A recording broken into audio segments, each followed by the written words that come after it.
ധോണി ചെന്നൈയുടെ ദൈവമാണെന്ന് മുൻ ഇന്ത്യൻ താരം അമ്പാട്ടി റായിഡു ഇന്ത്യൻ ദേശീയ ടീമിനും ചെന്നൈ സൂപ്പർ കിങ്സിനും നൽകിയിട്ടുള്ള സംഭാവനകൾ കണക്കിലെടുത്ത് ധോണിക്കായി ചെന്നൈയിൽ ക്ഷേത്രങ്ങൾ ഉയരുമെന്നും റായിഡു പറഞ്ഞു.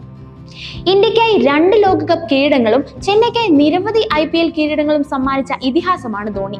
തന്റെ കളിക്കാരിൽ ഏറെ വിശ്വാസമർപ്പിച്ച താരമാണ് ധോണിയെന്നും അദ്ദേഹം പറഞ്ഞു.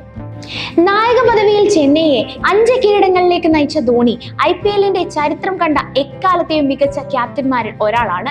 2018-ൽ IPL തുടങ്ങിയ കാലം മുതൽ തന്നെ താരം ടീമിന്റെ നായക പദവിയിലുണ്ട്. അതിനിടെ 2 വർഷം പദവിയിൽ നിന്ന് മാറി നിന്നു. 2013-ൽ ടീമിന് വിലക്ക് വീണപ്പോഴും 2022-ൽ രവീന്ദ്ര ജഡേജയെ നായക സ്ഥാനത്ത് നിന്ന് മാറ്റി പരീക്ഷിച്ചപ്പോഴുമായിരുന്നു അത്. പിന്നീട് 2023-ൽ നായക പദവിയിൽ തിരിച്ചെത്തിയ ധോണി ടീമിനെ 5ാം കിരീടമണിയിച്ചു. 212 മത്സരങ്ങളിൽ നിന്ന് 128 ജയങ്ങളും 82 തോൽവികളുമാണ് ചെന്നൈ നായക പദവിയിലുള്ള ധോണിയുടെ അക്കൗണ്ടിലുള്ളത്.